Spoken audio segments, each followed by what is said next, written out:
In the Darkness I See by Anon Y.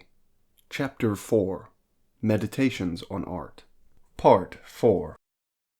The next session brought about a conversation that plunged further into religious philosophy.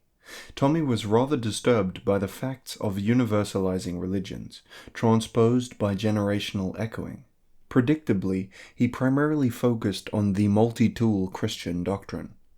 He proclaimed, "It is not the religions themselves that are to blame for the irreverence of the non-holy personage during their time on or in the physical plane. It is the presupposition that the transcendence of man comes before and after his physical life. This axiom of undeniability is ingrained into all, including the most atheistic of people. The eternality of the spirit, life force, energy, or whatever name is placed upon the unknown is the pivotal focus of the religious community. It is this intense focus on eternality that leaves most people aloof in the momentary happiness of a physical existence. But it is too stupidly true that divinity espoused and tied to eternality, manifested as individual sovereignty, is paramount in staving off tyranny and moral ambiguity. Some of the most secular of groups, the Bolsheviks for example, had no intention of valuing human life as the embodiment of the transcendent. That spirit had been eradicated with the abolishment of religiosity. Thus, the unrelenting atrocities of the East were of no importance, just a means to an end. So clear it is to see that the initial axiom was not vanquished, but rather emboldened by the brazen dismissal of human life, instantiated once said axiom had been disregarded. The arrogance of the Church paid back in full, I suppose. Yes, that's exactly it. Without an afterlife, life itself is meaningless. This religious statement was reinforced. Don't you see? Tommy's commentary imprecisely confronted but built much of his previous claiming, so my spine stiffened as I prepared to probe for clarification. "Why are you so troubled by the weight placed on the eternal?" I asked. "Is it because the idea of transcendental vivification gives you elevation from your mammalian desires, your sufferings, and your routines? Would acceptance of transcendence clear you of the nihilism that plagues you so viscerally? Could your lack of connectivity to religion be grown from your espousal of history? Are the atrocities committed in the name of the Church what sever your path to enlightenment? Too many questions, right? The disconnection between God, or Christian spirituality here, and the actions of the Church must be enacted to allow for the clarity of philosophical reasoning to remain unsoiled." "It is that logically fallacious idea," he responded, just post-cusp not interrupting me, entrancing as it may be, that I hate most hearing. So often this idea is thrown around and used or unused at the best and worst times. I recoiled. He clearly had atheistic affinities outside of historical immorality. The rejection of religion, or any spirituality, indicated not the conclusion of a person who had conducted a deep and thorough investigation into the unanswerable. Rather, his end rationale seemed to be derived from the wounded heart of his injured and insolent infant. He was too disillusioned to accept that God, or some cosmic power, could have a hand in such a maleficent world he judged it to be. Or so I ignored him to believe. I laid into him. "This arrogant and self-righteous claim calls upon nothing more than ignorance of the self-serving human value system," I shouted, realizing my overexcitement. I quelled my voice and continued, saying, "One must know negative before positive. The light is only bright when it is in the antithesis of darkness. You explored this earlier in your analysis of vicarious wisdom, remember? Because the world has iterated peril doesn't mean that existence itself is this way, or that some ultimate force has arbitrarily made it to be this way. What if I could set the baseline of existence as searing pain held within each person's belly? Hunger would become a comfort, right? His boredom shone through his muted tongue as he simply said, "We cannot honestly delineate history and religion. It either works or doesn't work for a time and place to transcend time and space motivationally." The conflicts, I retorted, fear-mongering and general group thinking that is all so criticized when played out by religious leaders and followers is so easily explained through the lens of evolutionary biology. Distinct from the doctrine they miss, the illusion of impartiality of the scientific community is one of the main areas of concern regarding intellectualism.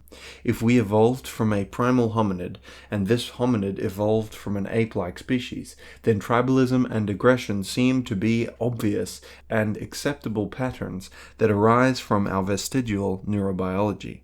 Transgressions and ailments shift into the expected realities of humanity. Additionally, if it can be assumed that the most atheistic man was the most spiritual before conversion, usually due to some ruinous force, then a priori the degree of anti-spiritual thought is proportional to the level of anger to which the atheist clings in response to the defacement of what he considered holy. Thus, the critique of religiosity is analogous to outward frustration with a general impoverishment of the mind, soul, or spirit, originally translated by religious thought that he disgraces and disrespects. This connectivity between evil and anger must be linked by a preeminent belief in divine benevolence, indistinguishable from God.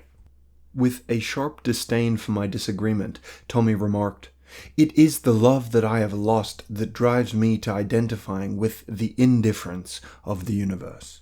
In response, I silently looked for a paper on which I had written a previous theory of mine, a chronicling of sorts. Once my work was found, I clearly and calmly read aloud to Tommy, saying, "There is stark congruency in the events and chronology of loss of faith for the lost faith atheists. The three-step process is iterated out across most self-proclaimed atheists' turning points. The loss of faith usually embarks on the same expedition. First, an unbelievably perverse or abominable action or event rises from the depths of unimaginable suffering and grips a devout somebody. In response, the subject becomes angered and disillusioned with the goodness of the god or gods that the person had vehemently espoused before the grievous action covered their reality with sadness. Lastly comes a rejection of the god with the affixed rationale of always something like, a God of infinite love logically should not let anything but love exist. Ah, did you catch the judgment there? Hold on to that. The unique entitlement of the misguided fruiting of faithlessness from this so-called atheistic process is unmatched. The first two steps, if the religiosity was not present, would never have occurred. The unfeeling nature of the universe allows for no anger or disillusionment. The blind fury and blame placement could never have existed without the faith in something more than themselves upon which they could have originally laid the blame. Hence, losing faith is an internally destructive process, self-referentially impossible from its inception. Without step 1 or 2 complete, the program can never truly be completed genuinely. There is consistent argumentation against the God they try to reject. It is a cover for their anger against God. The masquerade of anti-religious rhetoric is driven by anger against God's plan, seemingly cruel and unusual. The infatuated upkeep of atheism signifies the consistency of the faith. It is with great passion that these atheists run from God, or perhaps attack him belligerently, never actually losing their faith in the process. So, given the absoluteness of these feelings, the unavoidability of judgment, and the impossibility of believing or non-believing, surely it is best to embody the sacred, or, in your own words, enact the vicarious wisdom. Paralyzed from thoughtfulness, Tommy shuffled through his brain. He sat still whilst his eyes wandered, remaining closed. Like a cat and mouse in their eternal game of pursuit, Tommy's eyes rolled around under their lids. After a while, once his eyes had become almost spiteful in their closure, he asked, "What of the program for atheists with no religiosity to begin with?" I quickly retorted, "This theory pertains to the lost faith atheists like you. Instead of evading the invasiveness of the disagreement within yourself, take this on and perhaps you can revivify your faith. It has been dormant, waiting for you." "How do you know I'm a lost faith atheist?" he uttered. I looked at him and we chuckled together. It took some time, but Tommy finally realized the merit of accepting and moving past his unspoken trauma. He tried no other rebuke of my theorem. Newly, I could tell that there was a stillness in his movement, his actions lagging after the unsettling correctness of his thoughts. That was the way with Tommy. He understood the pitfalls and the problems, with a clear explanation affixed to each. However, he could never drag himself to the peaceful paradise of change. Like a walrus bathing in some stagnant sunlight, very few techniques could be exploited to roll the tonnage over, even if that stillness meant certain death by overheating. He often reveled in the ultimate futility of modern life, and furthermore dwelled in the pit that was the inescapability of it, mega restated by what he claimed to be the best of him. During one such rendition of his reductive musing, he said, "We are, as we have always been, necessitated action machines. Thought is much easier on the body than true action. Hence, if action is not necessitated, we stagnate. Life has become easy enough now that we can live through an array of proxy experiences. If we need connection, we read or listen to an intellectual. If we are filled with lust, we ingratiate ourselves with voyeuristic pursuits. If we crave destruction, we engage with portrayals of violence." He smiled contemptuously, reality biting him hard. "After all," he continued, "on a beautifully frigid winter's morning, would you rather endure the cold and chop wood, or light up your gas fireplace and fall into amusing repulsion at the frightful scene outside? We have arrived here, in the 21st century, as always intended. It must pass into the hands of chaos. In time, that chaos will once again restore the danger, compelling us to rebuild the structure. Perpetuality reinstated. In this, we may find fulfillment once more. Or perhaps, just perhaps, it has all been another fine, fiery step towards perfection. Blood, sun, imploding." I felt that I needed to offer him my admiration by exploring his assertion. "Yes, well, if you do and then think, perhaps you will find that this very strength is necessitated intrinsically, aroused by faith-based movement forward. This is why you cannot find strength or action. It lies within your misapprehension of the dynamic nature of motivation's origination point. From where you find yourself, you may find your purpose. First, you must arrive at the conclusion that you are worthy of direction. Before all this, though, you must act as if prosperity is possible and embody the spirit of action. This is why your lack of faith is killing you, or why whatever is killing you is providing your lack of faith." Aroused, he continued his speech against the world, almost shouting. His proclamation was spoken into direct reality. "God has been dead for a long time, and I cannot, rather, no one ought to try to, see themselves as intrinsically important. I am no anti-Christ. I am just me, an animal with a call for power. This place has truly done it. I am done." I installed a visible sense of keen observation in my stare and watched as he remained unmoved. I wanted to understand the depth of his sentiment.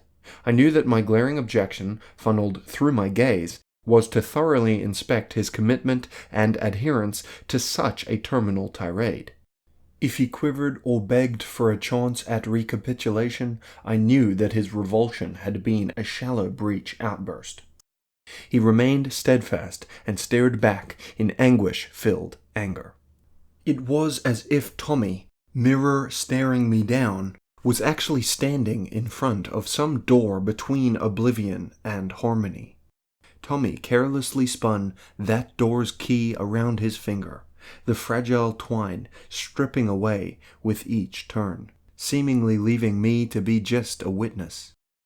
Hoping for some blossoming of objective realization and movement towards growth, I shifted the subject to analyze a functional metaphor on which I had been working, breaking our stare. The metaphor was simple.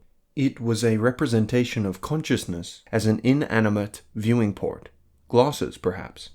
I swiftly said, "The truth of the objective reality is the light, unmuddied and opulently bright, but too intense and uncontrolled for anyone to take the full force of it directly.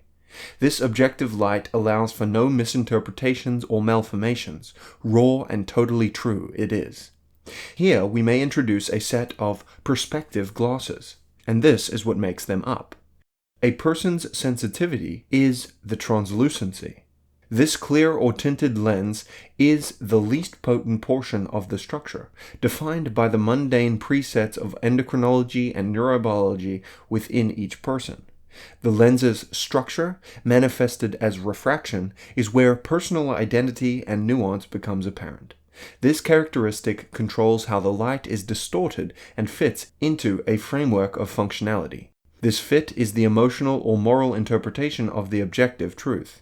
Furthermore, the funneling process allows for transformation of present experience into hierarchical and rational understandings of things and events. We may call this consciousness, or identity perhaps. The most important and often malformed partition of these metaphoric glosses is their distortion. Representative of the prefrontal cortex's capabilities, this constitution either yields unbelievably productive or equally destructive perceptions of truth. I took the next moment to let Tommy gather all the complexity, and watched his already caught-up face impatiently beg for more. All these systems, I quickly continued, allow us to derive consistency from entropy. This is why trauma is so damaging. Trauma takes the glosses and shatters them. With your structured perception of the world laying beneath the boots of inevitable evil, the light becomes blinding and the unknown grips you. My job is in the restructuring of the refractive capacity of your lens. Tommy was rather rapidly released from his fascination with the metaphor, even with all of his unsettled traumas, cascading sets of microfractures, and renewal calls for updated psychological eyewear so present between us in growing truth. He argued for some small time, extending and modifying the metaphor to fit his neural network. I allowed it hesitantly as all my facial grace creaked and my envious bile bubbled.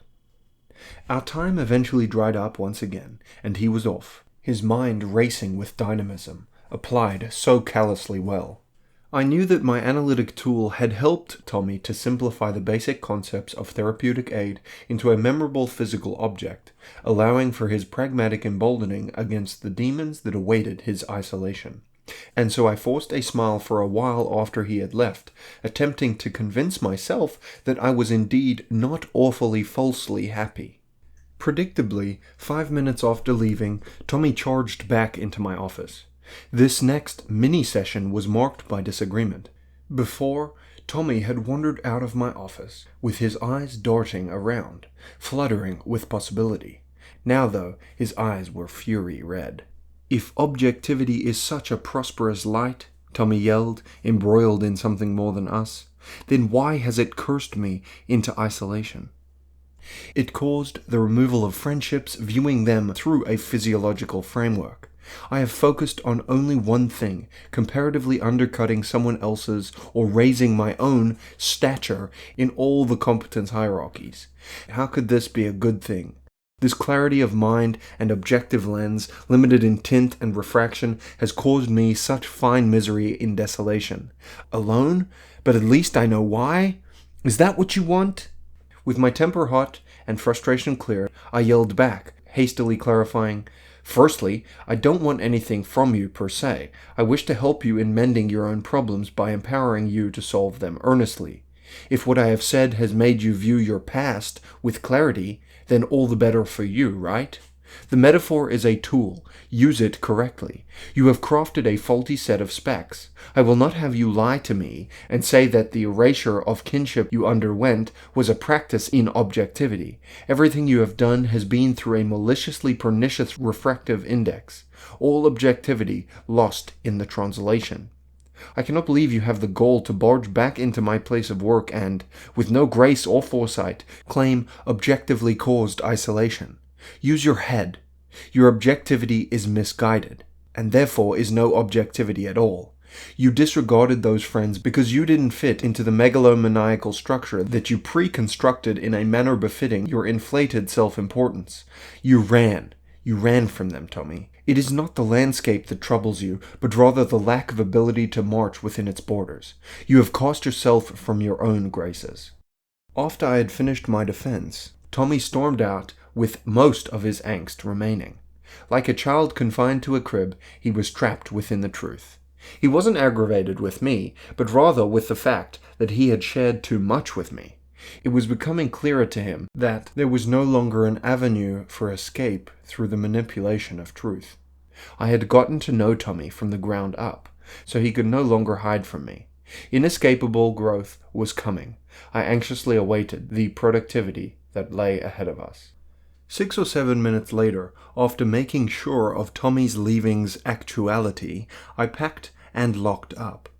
Statically charged and stuck atop my door's just above floor trim was a page of something. With a huff and a firmly planted set of glasses on my nose, my inspection of the busyness came and went and uncovered the following notes. New word. Existential. Tommy's definition. An adjective that moves past the noun being described and adds more things, expands to reality itself and perfect alignment, devastating moments, etc., etc., etc. Notes to self. Why is definition of meaning from A to B, not B to B or B to A? Draw a rat-like creature and a beautiful star unknowingly sketched on either sides of a canvas, and then through the two run half parabolas with positive concavities and vertexes as either sketch. Have them converge at a point of interception labeled meaning, a vector arising from said point of direction, we'll see. All this complexity and logic fails to justify or translate the truth that we are more than selves eating away at time. The why to creating the why remains to be said, and found, and translated. Complex simplicity piled upon a toothpick crumbles as quickly as grained silica. Moreness needs not a refusal or blind admittance, but rather perhaps a translational update. The incorrectness of even these sentiments seems to be how much of me is within them. Why? One cannot hate nothingness, i.e. no God, and be able to spite it with evil or atheism simultaneously whilst upholding the truth. A reason not to believe can never be judgment, for judgment requires the known and felt existence of two extremes, simplified as good and evil. This has been Chapter 4, Part 4 of In the Darkness I See by Anon Y.